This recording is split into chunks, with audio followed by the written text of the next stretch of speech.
আসসালামু আলাইকুম বন্ধুরা। আজ আমি আপনাদের কোনো খামার, মাছ বা কৃষির ভিডিও দেখাবো না। আজ আমি আপনাদের শোনাবো আমার জীবনের সবচেয়ে বড় সত্য, আমার ৯ বছরের ব্যর্থতার এক গল্প।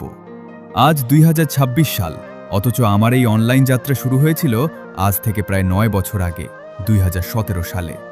২০১৭ সালের কথা, তখন ইউটিউবে ভিডিও ছাড়লেই ভিউ হতো। মনিটাইজেশনের এত কঠিন নিয়ম তখন ছিল না। বয়স তখন অনেক কম, হাতে কোনো ভালো ক্যামেরা ছিল না, আর ইউটিউব সম্পর্কে জ্ঞানও ছিল শূন্য।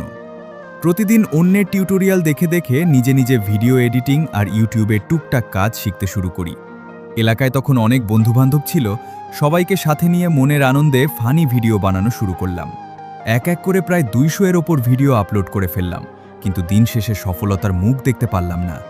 ২০১৭ থেকে ২০২৩ সাল পর্যন্ত আমি উন্মাদের মতো চেষ্টা করেছি। Funny video, gaming video, tech tutorial, এমন কিছু নেই যা আমি চেষ্টা করিনি। কিন্তু কপাল এতটাই খারাপ ছিল যে কোনো ভিডিওই ভাইরাল হতো না।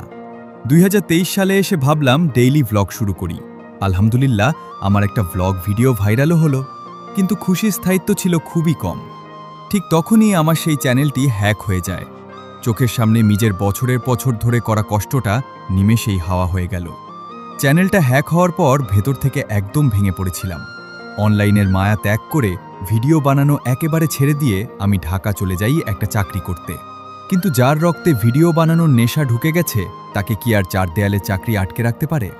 ভিডিও তৈরির সেই তীব্র টানে ২০২৫ সালে চাকরি ছেড়ে আবার গ্রামে ফিরে আসি। নতুন করে, নতুন উদ্যমে আবার ক্যামেরা হাতে নিই। কিন্তু ফিরে আসার পরেও যে সফলতা খুব সহজে ধরা দিয়েছে তা কিন্তু নয়। মাঝে মাঝে মনে হতো এই অনলাইন প্ল্যাটফর্মটা বোধহয় আমার জন্য নয়। কিন্তু মনের ভেতর থেকে একটা আওয়াজ আসতো, হার মানা যাবে না। ভিডিও ভাইরাল না হলেও আমি অনবরত ভিডিও আপলোড করে গিয়েছি।